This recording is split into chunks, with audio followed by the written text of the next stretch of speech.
Gap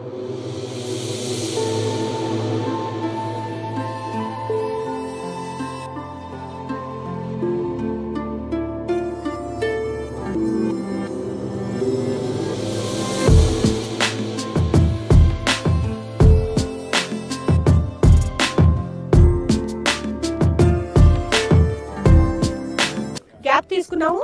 next third day నుంచి start చేసి ఈ రోజు యాక్చువల్ గా కాలిక్యులేట్ చేస్తే డే వైజ్ 7th డే, కానీ 28th 11 o'clock స్టార్ట్ చేసాం కాబట్టి ఈ రోజు 11 o'clock 6 days అయినట్టు. అంటే మేము అనుకున్న టార్గెట్ కి ఒక రోజు ముందుగానే.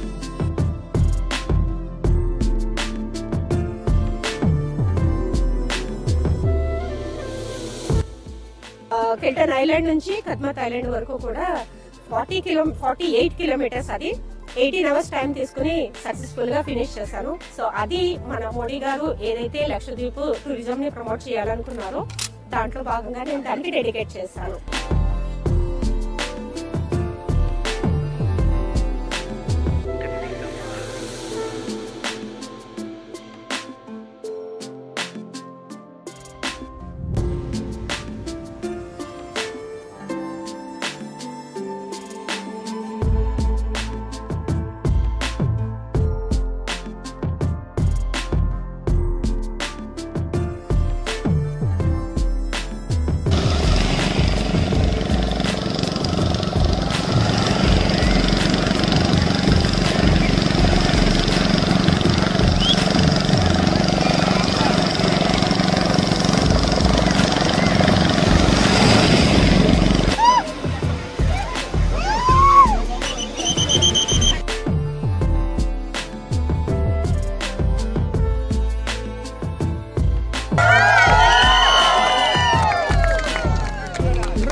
बीच में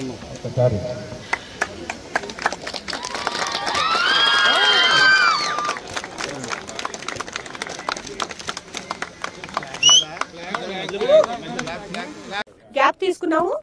నెక్స్ట్ థర్డ్ డే నుంచి స్టార్ట్ చేసి ఈ రోజు యాక్చువల్ గా కాలిక్యులేట్ చేస్తే డే వైజ్ 7th డే, కానీ 28th 11 o'clock స్టార్ట్ చేసాం కాబట్టి ఈ రోజు 11 o'clock 6 days అయినట్టు.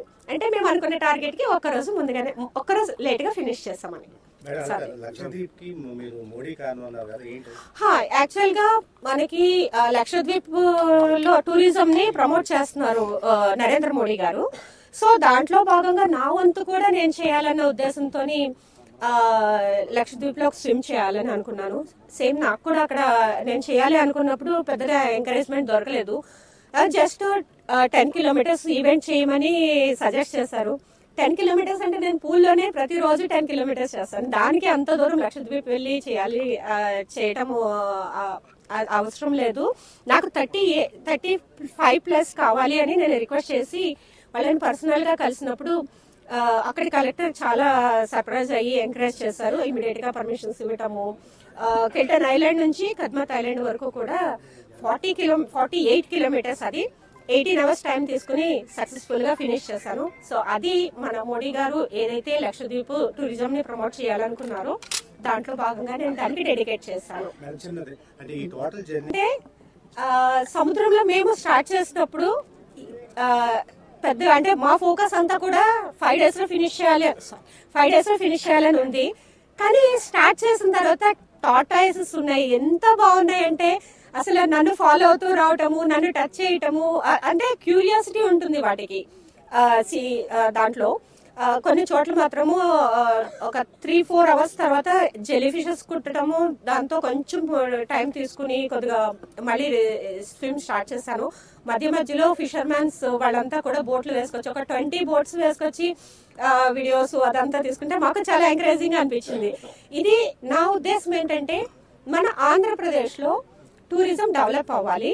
First thing water sports develop అవ్వాలి, స్విమ్మింగ్ మీద అవేర్నెస్ కావాలి. ఎందుకంటే మనము ఏ అంటే యోగా చూసుకున్నా లేకపోతే జిమ్ కి వెళ్ళినా ఏది చేసినా కూడా పర్టికులర్ బాడీ పార్ట్ కి మాత్రమే మనము వర్కౌట్ చేయగలము. కానీ ఒక్క స్విమ్మింగ్ లో మాత్రము హెల్త్ అనేది ఏమున్నా కూడా అన్ని సెట్ అవుతాయి, ఇంక్లూడింగ్ బోన్ ఫ్రాక్చర్స్ తో సహా. సో దాని గురించి ఈ తల వెంట్రుక నుంచి కాలి గోరి వరకు కూడా మనకి కంప్లీట్ ఎక్సర్సైజ్ ఉండేది ఒక్క స్విమ్మింగ్ లోనే. నాకు తెలిసి నేను స్విమ్మింగ్ ని ఒక స్పోర్ట్ గా కాకుండా సర్వైవల్ స్కిల్ గానే చెప్తాను. నేను ప్రతి ఒక్కరూ నేర్చుకోవాలి, ఏజ్ తో సంబంధం లేకుండా. సో నేను 51 ఏజ్, ఇప్పుడు 52 ఇయర్స్ నాకు. నేను చాలా ప్రౌడ్ గా చెప్తాను ఈ ఏజ్ గురించి. మహిళలకు ఇచ్చే సందేశం ఏంటి మేడం గారు? ఈ వయసులో మీరు సముద్రాలన్నీ ఎత్తున్నారు, దీనికి మహిళలకు గృహిణిగా నుంచి ఇలా వచ్చారు, మహిళలకు ఏం సందేశం తెలుసుకున్నారు? నార్మల్ గా మనము ప్రతి ఒక్కరికి అంటే ఇట్లాగే ఏదైనా ఇన్స్పిరేషన్ స్టోరీ చూసినప్పుడు కానీ లేకపోతే ఏదైనా విన్నప్పుడు కానీ ప్రతి ఒక్కరికి ఏమనిపిస్తుంది అంటే ఏదైనా చెయ్యాలి మేము కూడా, సో బయటకు వెళ్ళాలి, ఏదైనా ఇట్లాగా సాధించాలని అనిపిస్తుంది. కానీ పర్టికులర్ గా మహిళలకి ఏదైనా ఇలా చేయాలి అనుకున్నప్పుడు ఒక రోజు 2 రోజులు బాగుంటుంది, థర్డ్ డే నుంచి ఆటంకాలు స్టార్ట్ అవుతాయి. ఏదో చుట్టాలు రావటము, లేకపోతే పిల్లలకి ఏదో చేయటము, దీంతో డైవర్షన్స్ అనేది చాలా ఎక్కువ ఉంటుంది. కానీ ఎంత ఫ్యామిలీ బర్డెన్స్ ఉన్నా ఎన్ని ఉన్నా కూడా అట్లీస్ట్ 24 hours లో 1 గంట